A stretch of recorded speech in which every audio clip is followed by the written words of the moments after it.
साथियों, हम प्रश्नावली 3.3 का दूसरा क्वेश्चन 3x + 4y = 10 और 2x - 2y = 2 है, तो इसको सॉल्व करेंगे। साथियों, हम इसे विलोपन विधि द्वारा हल करेंगे। यहाँ पे दिया 3x + 4y = 10 समीकरण 1 है और 2x - 2y = 2 समीकरण 2 है। साथियों, अब हम क्या करेंगे कि सबसे पहले यक्ष पक्ष देखते हैं।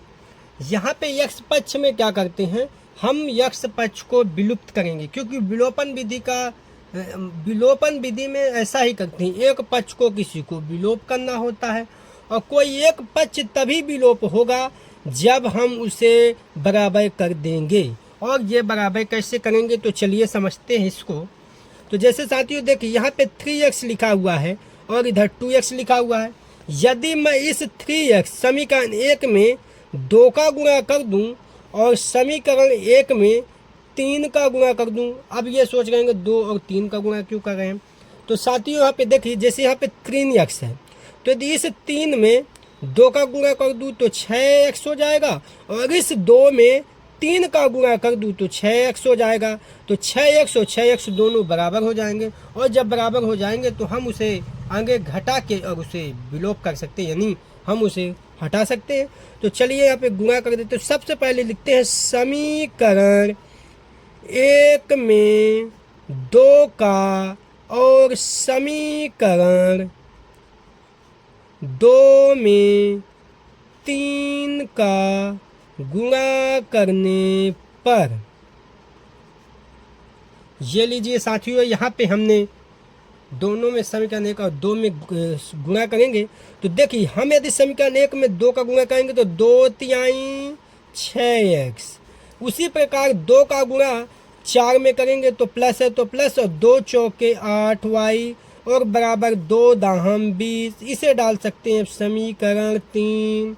इसी प्रकार साथियों, समीकरण 2 में 3 का गुणा करेंगे तो 3 दूनी 6x, माइनस है तो माइनस, और 3 दूनी 6y और बराबर 3 दूनी 6, इसे डाल देते हैं समीकरण 4। साथियों, अब हम क्या करेंगे, समीकरण 3 और 4, समीकरण 3 में से समीकरण 4 को घटाने पर, तो यहाँ पे हम 6x + 8y = 20 और यहाँ पे 6x - 6y और बराबर 6, और इनको क्या कर देते हैं, घटाने पर, लिखते हैं घटाने पर।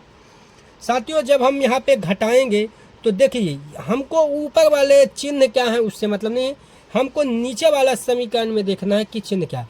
तो देखिए, 6 के आगे, 6x के आगे प्लस चिन्ह है तो इधर हो जाएगा माइनस। अब इधर देखिए साथियों, 6y के आगे माइनस है तो ये हो जाएगा प्लस। इसी प्रकार 6 के आगे प्लस है तो यहाँ हो जाएगा माइनस। और देखिए साथियों, 6x से 6x कट गया। अब देखिए 8y और ये हो जाएगा 6y प्लस में हो गया, क्योंकि आप खुद सोचिए, यदि इस माइनस का मतलब होता तो मैं माइनस को प्लस में क्यों करता। इसका मतलब ये हुआ साथियों को, ये माइनस जो था अब ये क्या हो गया, प्लस हो गया, यानी 8y और प्लस 6y = 14y और बराबर 20 में से -6 गए तो कितना बचा, 14, यानी y = 14 और बटे में ये आ जाएगा तो 14 एकम 14। यहाँ तक तो कोई समस्या होनी नहीं चाहिए, यहाँ तक बन जाना चाहिए। अब यहाँ पे साथियों आप देख रहे हैं कि y का मान हमारा आ चुका है, तो हम यहाँ पे लिखेंगे y = 1। अब हमारा y का मान यहाँ पे आ चुका है। अब इस y का मान समीकरण 1 या 2 में रख देते, तो चलो हम इस समीकरण 1 में रखने पर, समीकरण 1 में रखने पर, समीकरण 1 क्या है साथियों, तो देखिए 3x + 4y = 10 है, तो इसी को यहाँ लिख लेते हैं 3x + 4y = 10। यहाँ 3x है तो 3x, प्लस है तो प्लस और 4 है तो 4, y के जगह हम रख देंगे 1 और बराबर 10।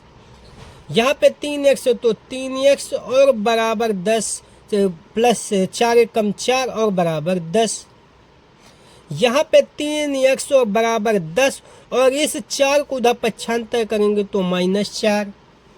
यहाँ पे x बराबर और 10 में से 4 गए तो 6 और ये 3 इधर बटे में हो जाएगा तो 2, तो 2 तिहाई 6। साथियों यहाँ पे x बराबर आ गया है 3, ये आपका x का मान आ गया। अब हम लिखेंगे अतः x व y का अभीष्ट मान x बराबर 3 और y बराबर 1, ये आपका आंसर आ चुका है। साथियों यहाँ तक कोई समस्या नहीं होनी चाहिए। आप होप कि आपको समझ में आ गया होगा। चलिए अब हम नेक्स्ट क्वेश्चन देखते हैं।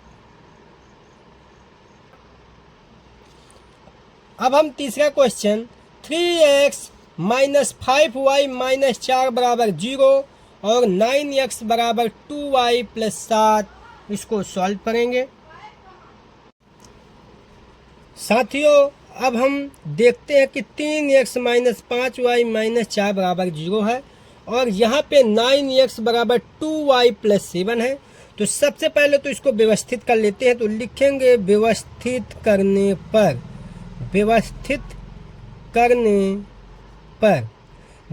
जब करेंगे साथियों तो 3x माइनस 5y बराबर 4, ये हो जाएगा समीकरण 1। और इसी प्रकार हम इसको भी व्यवस्थित करेंगे तो यहाँ पे हो जाएगा 9x और 2y उधर बराबर के तो -2y और बराबर 7, ये हो जाएगा समीकरण 2। साथियों हम x पक्ष को बराबर करते हैं तो देखिए यहाँ पे 3x है और इधर पे है 9x।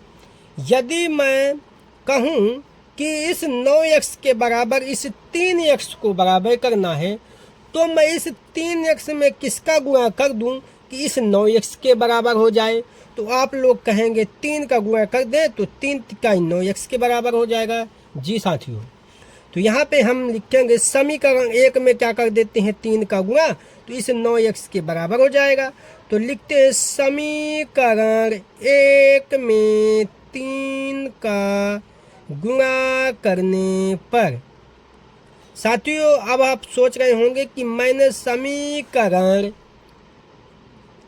1 में 3 का गुणा क्यों किया। तो जैसे साथियों मैंने बताया है कि जब आप विलोपन विधि करेंगे तब आपको x पक्ष या y पक्ष किसी एक में से एक पक्ष को बराबर करना है। तो मैं अभी ले रहा हूँ x पक्ष, तो मैं x पक्ष को बराबर कर रहा हूँ तो एक 9x। अब आप ऐसी गलती मत कीजिए कि 9 में गुणा आप करने लगे। भाई इस 9x के बराबर इस 3x को 9x के बराबर लाना है। तो हम छोटी संख्या में जब गुणा करेंगे तभी आएगा, बड़ी संख्या में गुणा करेंगे तो थोड़ी ना आएगा। बड़ी संख्या में गुणा करेंगे तो बढ़ते जाएगा और इस 3 के थोड़ी ना बराबर आएगा 3x के।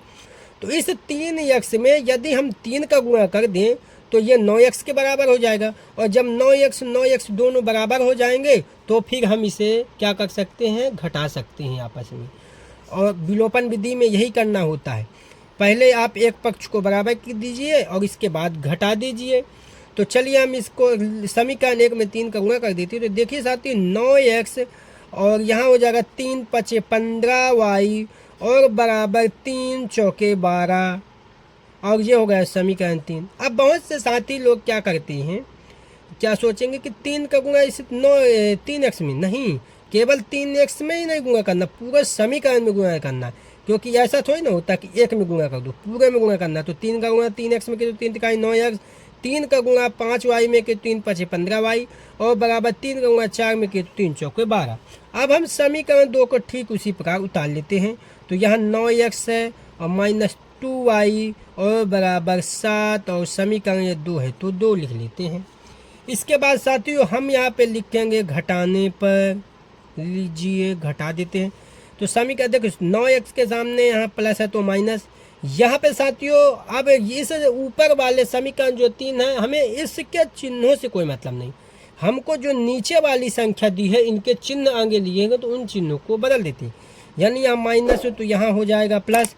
अब 7 के आगे जब कुछ चिन्ह नहीं लगा तो हमको पता है कि प्लस होता है तो हम यहाँ लगा देंगे क्या, माइनस।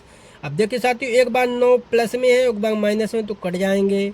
अब -15y है और इधर हो गया 2 + y तो यहाँ बचेगा -13y, क्योंकि बड़ी संख्या में माइनस है, और बराबर इधर 12 में से 7 गए, कितना बचेगा 5। तो इधर हो जाएगा y बराबर 5/13, और ये माइनस है तो इधर लगा देंगे माइनस, और इस प्रकार y का मान आ चुका है साथियों।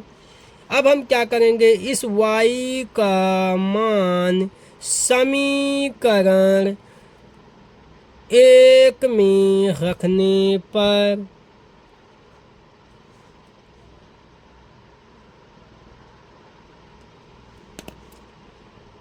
अब इस y का मान समीकरण 1 में रखने पर, तो y का मान समीकरण 1 में रख देते, तो समीकरण साथियों क्या है, 3x और -5y बराबर 4, यही समीकरण 1 था।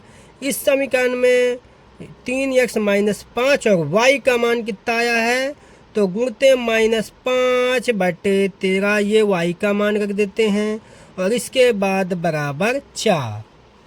साथियों यहाँ पे 3x और माइनस प्लस और पचम 25/13 बराबर 4। यहाँ पे 3x बराबर 4 और ये उधर पक्षांतर करेंगे तो -25/13।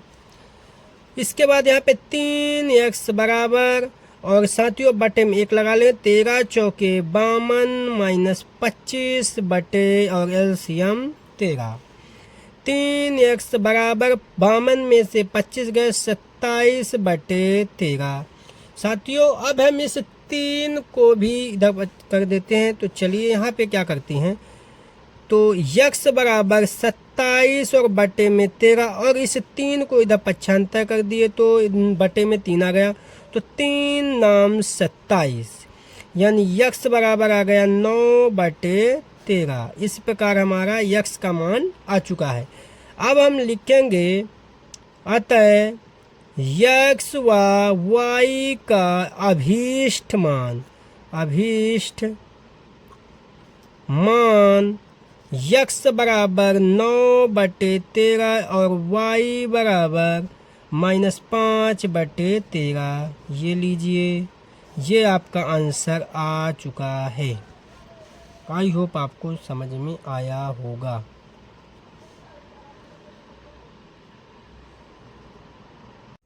साथियों अब हम चौथा क्वेश्चन सॉल्व करेंगे। तो यहाँ पे मैं बता दूं कि सबसे पहले इसको व्यवस्थित कर लेते हैं। तो व्यवस्थित करने पर लिखेंगे, व्यवस्थित करेंगे साथियों। तो देखिए 2 और 3 कैल्शियम कितना हो जाएगा, 6। यहाँ पे 3x इधर हो जाएगा और इधर हो जाएगा 4y और बराबर -1, यानी 3x + 4y बराबर -6, और ये हो जाएगा समीकरण फर्स्ट।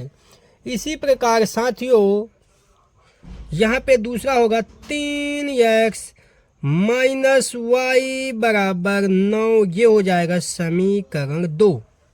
साथियों हम कर रहे हैं हल किस विधि द्वारा, विलोपन विधि द्वारा। तो विलोपन विधि द्वारा जब भी हम विलोपन विधि द्वारा हल करते हैं तो किसी एक पक्ष को बराबर करते हैं। तो देखिए समीकरण 1 में भी 3x है और समीकरण 2 में भी 3x है, यानी हमको x पक्ष दोनों बराबर है, तो यहाँ पे बराबर करने की कोई आवश्यकता नहीं है। तो देखिए साथियों यहाँ पे 3x भी प्लस है और इधर भी 3x प्लस है, तो हम यहाँ पे लिखेंगे घटाने पर। तो साथियों जब हम घटाते हैं तो यहाँ पे समझिएगा, तो जो ऊपर वाली संख्या है उनके चिन्हों से हमें अभी कोई मतलब नहीं है। हमें नीचे जो दिया 3x - y बराबर और जो 9 दिया है, यहाँ पे 3x -y और बराबर जो 9 दिया है, हमें इनके आगे जो चिन्ह लगे उन चिन्हों को बदल देना है। जैसे 3x के आगे प्लस है तो यहाँ माइनस लिख देंगे, y के आगे माइनस है तो इधर प्लस कर देंगे, और इसी प्रकार 9 के आगे प्लस है तो इधर माइनस कर देंगे। अब साथियों देखो, एक बार 3x प्लस में है और एक बार 3x माइनस में हो गया, तो ये दोनों कट जाएंगे। यहाँ पे साथियों देखिए +4y है और इधर +y हो गया, तो कितना हो गया 5y। इसी प्रकार देखिए -9 और -6, तो इन माइनस माइनस चिन्ह तो माइनस ही रहेगा, और 9 6 और 9 कितना हो जाएगा 15, यानी y बराबर साथियों 15 माइनस 15/5 करेंगे तो 5 तिहाई 15, यानी साथियों अगर हम यहाँ पे देखें तो y बराबर 3 आपका आंसर आ चुका है, ये y का मान आ चुका है। इसी प्रकार y का मान समीकरण 1 में रखने पर अब साथियों देखिए समीकरण 1 जो निकला था वो था 3x + 4y और बराबर -6। अब यहाँ 3x है तो 3x + 4y 4 है तो 4, अब y के जगह हम रखेंगे -3 तो गुणते -3 बराबर -6 है। यहाँ पे 3x है तो 3x और 4 तिहाई 12 तो -12 और बराबर इधर हो जाएगा -6, यानी 3x -12 और इधर हो जाएगा बराबर -6। तो 3x बराबर -6 और -12 को इधर पक्षांतर करेंगे तो +12। इसका मतलब ये हुआ कि 3x बराबर इधर क्या बचेगा केवल 6। तो यहाँ पे x बराबर आ जाएगा 6/3 और 3 दूनी 6। तो इस प्रकार साथियों यहाँ पे x बराबर मान आ चुका है कितना 2। अतः हम लिखेंगे अतः x व y का अभीष्ट